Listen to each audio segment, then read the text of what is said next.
हे गरुडा, वेगाने वाहणाऱ्या वाऱ्याच्या धुसमुसळेपणामुळे तू भिवून जाऊ नकोस किंवा घाबरू नकोस. हे गरुडा, वेगाने वाहणाऱ्या वाऱ्याच्या धुसमुसळेपणामुळे तू भिवून जाऊ नकोस किंवा घाबरू नकोस. कारण वारा असाच वाहत राहिला पाहिजे. वारा असाच वाहत राहिला पाहिजे, तरच तुला या आकाशामध्ये उंच उंच भऱ्यारा मारता येतील व त्याचा आनंद घेता येईल. असं एक गरुड की जे गरुड ख्रिस्ताच्या प्रेमाने झपाटलेलं होतं. या आकाशामध्ये उडता उडता त्याने ख्रिस्ताचं प्रतिबिंब प्रत्येक चराचरामध्ये पाहिलं आणि संपूर्ण जगाला त्याने शांतीचा संदेश दिला. कोण होतं ते गरुड? कोण होती ती व्यक्ती? ती व्यक्ती म्हणजेच असिसीकर संत फ्रान्सिस.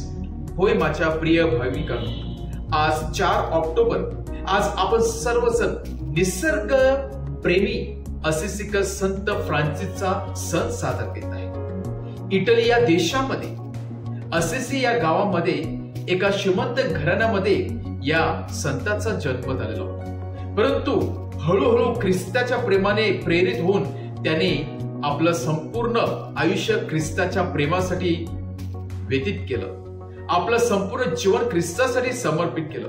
एवढंच नाही तर ख्रिस्तावरती प्रेम करता करता ख्रिस्ताचा चेहरा तो कोष्टरगामध्ये पाहू लागला. ख्रिस्ताचा चेहरा तो निसर्गाच्या प्रत्येक चराचरामध्ये पाहू लागला. आणि असा हा एक पहिला संत आहे की ज्याने निसर्गाला आपला भाऊ, आपली बहीण, आपली माता या नावाने पुकारलं. बंधू सूर्य जो जगाला प्रकाश देत आहे त्याचा त्याने महिमा गायली.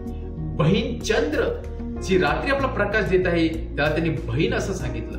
तर बंधू हवा जी आपल्या भोवती वाहत असते त्याला बंधू नावाने हाक मारली. नितळ, निर्मळ किंवा निर्जळ झरझर वाहणारा झरा किंवा पाणी याला त्याने बहीण या नावाने पुकारलं. एवढंच नाही तर आपली धरती जी नेहमी फुला फळांनी भरलेली असते त्या धरतीला त्याने धरती माता, आई या नावाने पुकारलं. आणि शेवटी ज्या विषयी आपल्या मनामध्ये भीती असते, तिरस्कार असते, ती म्हणजे मृत्यू.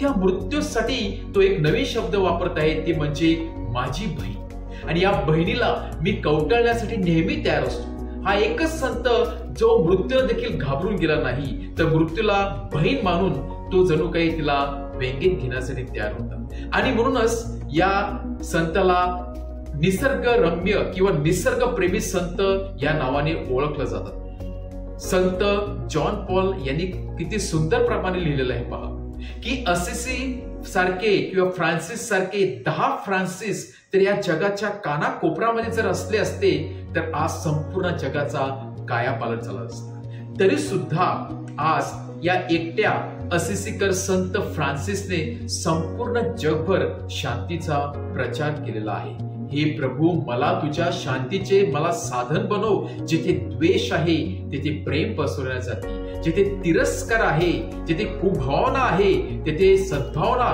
किंवा जिथे जी द्वेषाची भावना आहे तिथे चांगल्या प्रकारची भावना पसरवण्यासाठी, एकमेकाला क्षमा करण्यासाठी, अंधेऱ्या जागेमध्ये प्रकाश पसरवण्यासाठी हे प्रभू तू मला एक तुझं साधन बनव. अशा प्रकारची सुंदर प्रार्थना करून त्यांनी प्रभू येशूच्या हातामध्ये आपलं जीवन समर्पित केलेलं होतं. आज असिसीकर संत फ्रान्सिसच्या पावलावरती पाऊल ठेवून आज असंख्य फ्रान्सिस्कन फादर्स जगाच्या कानाकोपऱ्यामध्ये कार्य करत आहे.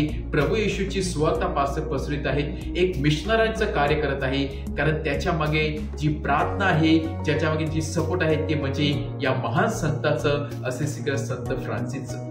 आणि म्हणून जरी चर्चमध्ये अनेक होल्ले होत असले तरी सुद्धा चर्चला जे सपोर्ट करत आहे ते म्हणजे असिसीकर संत फ्रान्सिसने. कारण पोपला जेव्हा स्वप्न पडलेलं होतं की त्याच्या स्वप्नामध्ये चर्चची बिल्डिंग पडत आहे आणि त्या बिल्डिंगला कोणीतरी सपोर्ट देऊन एक लहान मुलगा उभा आहे, एक छोटीशी व्यक्ती उभा आहे, जणू काही ती चर्च पडण्यापासून वाचवत आहे.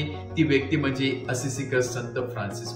म्हणजे ज्याने या चर्चच्या उभारणीसाठी जेव्हा लोकांचे तुटलेले मन परत जोडण्यासाठी जे प्रयत्न केलेले आहे ते खरोखर वाखाणण्याजोगे आहे. आणि म्हणूनच या चर्चच्या इतिहासामध्ये असिसीकर संत फ्रान्सिसचं नाव सुवर्ण अक्षराने लिहिण्यात आलेलं आहे. आज आपण फ्रान्सिस्कन ब्रदर्स सिस्टर्स आणि एक नात्याने, एक परमेश्वराचे बंधू भगिनी या नात्याने या संतांचा मान सन्मान करूया आणि त्याने जी शिकवली प्रार्थना ही शांतीची प्रार्थना, त्या प्रार्थनेप्रमाणे आपण शांतीचं जीवन जगून निसर्गावरती प्रेम करून निसर्ग वाचवण्याचा प्रयत्न करूया आणि निसर्गाच्या चराचरामध्ये जे परमेश्वराचं प्रतिबिंब लपलेलं आहे ते प्रतिबिंब शोधून ते प्रतिबिंब इतरांना देण्याचा प्रयत्न करूया आणि शांतीसाठी प्रयत्न करूया. आमेन.